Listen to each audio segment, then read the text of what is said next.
اللہ تعالیٰ یہ سورہ طٰہٰ کی آیت نمبر 132 میں کیا بیان فرما رہا ہے؟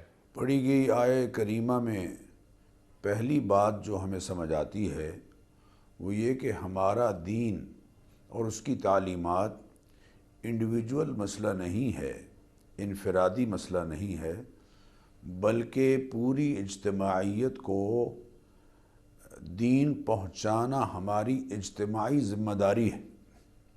ہر فرد امت اس بات کا ذمہ دار ہے کہ وہ قرآن و سنت کی تعلیمات کو دوسروں تک پہنچائے۔ اپنے اپنے دائرہ کار میں یقیناً ہر فرد اس کا ذمہ دار ہے۔ دوسری بات میں آپ سے عرض کروں کہ اس آیہ کریمہ میں 5 باتیں اللہ تعالیٰ نے بیان فرمائی ہیں۔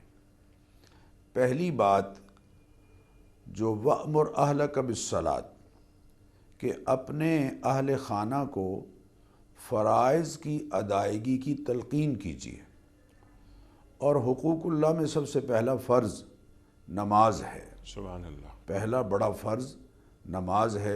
نبی کریم علیہ الصلاۃ والتسلیمات نے ارشاد فرمایا الصلاۃ عماد الدین، اللہ اکبر۔ نماز دین کا ستون ہے۔